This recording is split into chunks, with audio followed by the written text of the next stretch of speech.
আগুনে পুড়ে মারা গেলে শাহাদাতের মর্যাদা লাভ করবেন। নবী করিম সাল্লাল্লাহু আলাইহি ওয়াসাল্লাম বিভিন্ন হাদিসে শাহাদাতের মর্যাদা লাভ করবে এরকম ব্যক্তিদের প্রকার উল্লেখ করা যায়। কোনো কোনো হাদিসে আসছে যে শাহিদ ও খামসুন, 5 ব্যক্তি শাহাদাতের মর্যাদা লাভ করবে। এর ভিতরে নবী করিম সাল্লাল্লাহু আলাইহি ওয়াসাল্লাম বলেছেন যিনি আগুনে পুড়ে মারা যান তার কথা। তেমনিভাবে পানিতে ডুবে মারা যান, কোনো কিছু নিচে চাপা পড়ে মারা যান, এই ব্যক্তিকে নবী করিম সাল্লাল্লাহু আলাইহি ওয়াসাল্লাম শহীদের মর্যাদা পাবেন বলে বলেছেন। পেটের পীড়া মারা গেছেন তাদের জন্য বলেছেন। আবু দাউদের একটা হাদিসে আসছে ওয়াসাহিবুল হারিকি শহীদ, যে ব্যক্তি আগুনে পুড়ে মারা গেলেন তিনি শহীদ হবেন, অর্থাৎ শহীদের মর্যাদা পাবেন।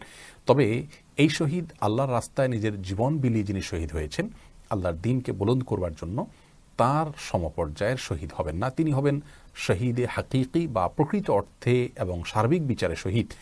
আর এভাবে যারা মৃত্যুবরণ করেন তারা হলেন হুকমান শহীদ, অর্থাৎ বিধানগতভাবে তাদেরকে শহীদ বলা হবে। তারা শহীদের সওয়াবটা লাভ করবেন, কিন্তু পৃথিবীতে একজন সাধারণ মানুষের মতো তাদেরকে গোসল দিবে, দাফন করতে হবে।